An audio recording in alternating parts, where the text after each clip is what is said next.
सुना दी। भगवान अपने धाम चले गए। ये कथा आप 7वें दिन सुनेंगे।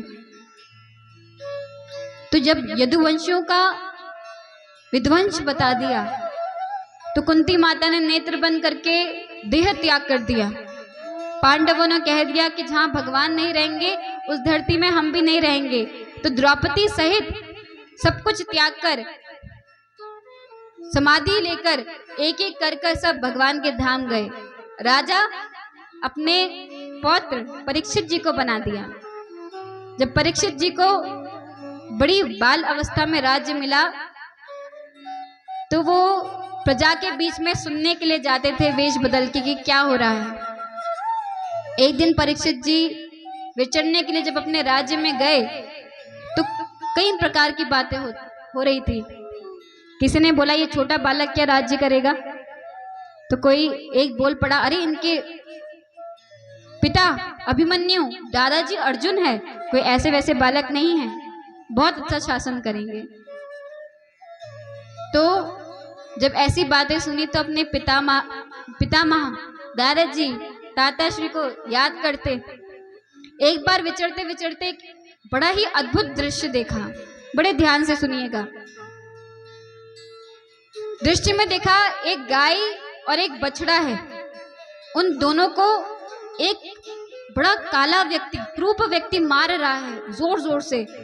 गाय को मारता फिर बछड़े को लात मारता है। बछड़े के 3 पैर नहीं है। बड़ा कौतुक हुआ। तलवार निकाल के उसके गले में रख दी। अरे मूर्ख, ये धर्म का शासन है, तू कौन है जो गाय और बछड़े को पीड़ा दे रहा है। तो वो शरणागत ही हो गया। शरणागत उनकी ले ली। क्षत्रिय का धर्म है कोई शरणागति में आए तो उसका वध नहीं किया जाता। गाय माता से पूछा अरे मैया ये व्यक्ति आपको परेशान क्यों कर रहा है, आप कृपया कर अपना नाम बताएं। गैया ने कुछ नहीं बोला तो बछड़ा बोल पड़ा हम पर हुए अत्याचारों का कारण किसको माने। लोग कहते हैं कि हमारे कर्म ही हमें फल देते हैं।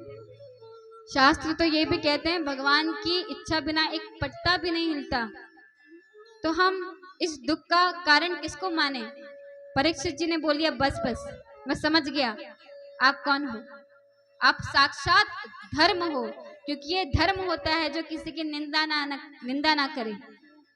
जो निंदा सुनता है और जो निंदा करता है वो उस अधर्म का भागीदारी होता है। पर आपने किसी को दोष नहीं दिया। आपने कहा कि किसको दोष दे, सबको दोष रहित कर दिया। आप साक्षात धर्म है। और मैं ये भी जान गया कि बगल में जो गैया मैया है ये साक्षात धरा देवी है। अच्छा आप धर्म, ये धरा देवी, ये मूर्ख कौन है, उससे पूछा तुम अपना परिचय दो। तो कली ने बोला मेरा नाम कली है। अच्छा तो तुम इनको परेशान क्यों कर रही हो, हमारे राज्य में ऐसा कार्य नहीं होता, हमारे राज्य से चले जाओ। तो कली ने बोला मैं कहाँ जाऊं, पूरा विश्व अभी आपके ही राज्य में है, जहां जाऊं वहां आपका राज्य है। चलिए आप मुझे कुछ स्थान दे दीजिए। तब परीक्षित जी ने कली को कुछ स्थान दे दिए। कलयुग ने अपने अच्छाई भी बताई। सब बेकार नहीं है, एक अच्छा लक्षण भी है। क्या कि केवल भगवान के नाम से कल्याण हो जाता है। और केवल इतना ही नहीं, एक और अच्छा लक्षण बता दिया। बाकी काल में अगर आप कुछ मन से अधर्म करते हो, मन में कुछ गलत सोचते हो तो आपको उसका भी फल मिलता है। लेकिन कलयुग में अगर आपने मन से ही कोई अधर्म कर दिया तो आपको उसका दंड नहीं मिलेगा। पर मन से अगर आप कुछ शुभ काम कर रहे हो तो उसका फल जरूर मिल जाएगा। तो ये रिजर्वेशन सिर्फ कलयुग के लिए है, क्योंकि मन में इतने गलत काम विचार आ जाते हैं तो हर किसी का दंड मिले तो कैसे कल्याण हो। तो भगवान ने रिजर्वेशन दी है। जब ऐसी बातें कलयुग ने कही तो परीक्षित जी प्रसन्न हो गए और स्थान देने लगे। पहला स्थान दिया कलयुग को जहां जुआ खेला जाए। जहां मदिरा पान हो, जहां लंपट पुरुष निवास करे और जहां हिंसा का कार्य होता। कलयुग को बोला तुम वहां जाओ, वहां बस जाओ। कलयुग ने बोला जैसी शक्ल वैसी जगह, कोई अच्छा स्थान भी दे दो। तो कहा तुम्हारा स्थान तुम ही बता दो कौन सा चाहिए। तो कलयुग कहते हैं कि मुझे स्वर्ग में स्थान दे दीजिए। परीक्षित ने बोला ठीक है। अब ये चीज जानने की है कि स्वर्ग में कलयुग का स्थान भी है और स्वर्ग में लक्ष्मी जी का स्थान भी है। तो कौन से स्थान कलयुग का, कौन सा लक्ष्मी जी का? जो अच्छे कर्म से धन कमाया हो उसमें लक्ष्मी जी वास करती है, और जिसमें बुरे कर्म से धन कमाया हो उसमें कलयुग वास करता है। जो कर्म होते हैं एक माला की तरह होते हैं। एक अच्छा कर्म करोगे तो दूसरा अच्छा कर्म अपने आप ही आ जाएगा।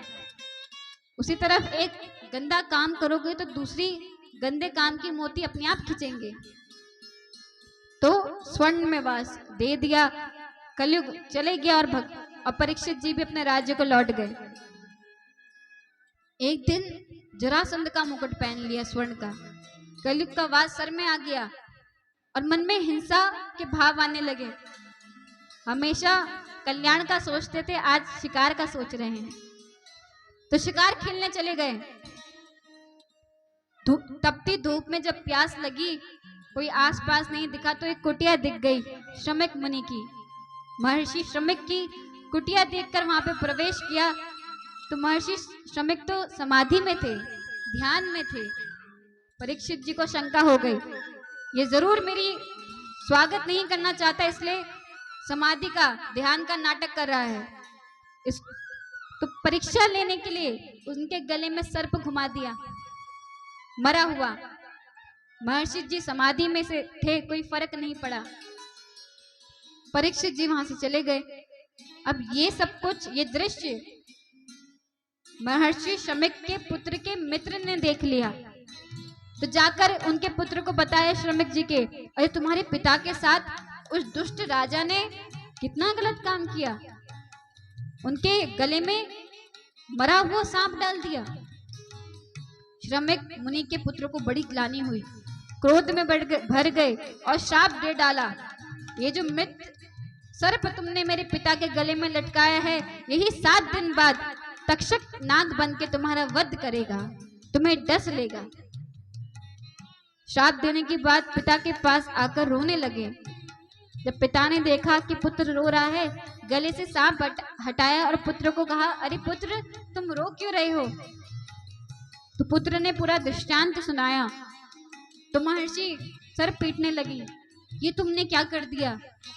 अरे वो बड़े धर्मात्मा राजा थे, इतनी सी गलती के लिए इतना बड़ा श्राप दे दिया। ऐसा राजा हमेशा नहीं मिलेगा।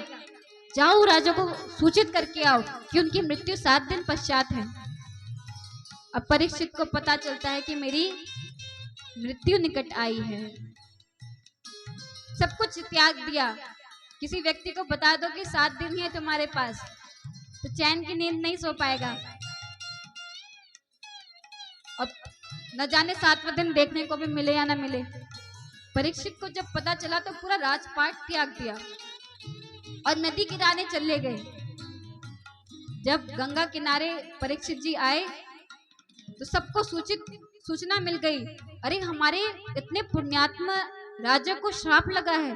तो बड़े बड़े संत, बड़े बड़े साधु, बड़े बड़े ज्ञानी आए और निवारण सोचने लगे, परीक्षित जी का कल्याण कैसे हो।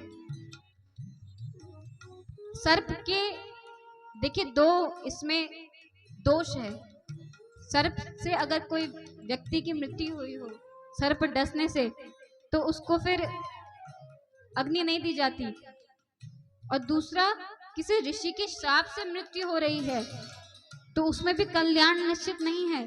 तो बड़ी विकट समस्या आ गई, क्या करे, किसी को कुछ समझ नहीं आया। तो भगवान ने अपना दूत भेज दिया, मानो साक्षात स्वयं ही दूसरे रूप में आ गए। कौन सा रूप? सुखदेव जी महाराज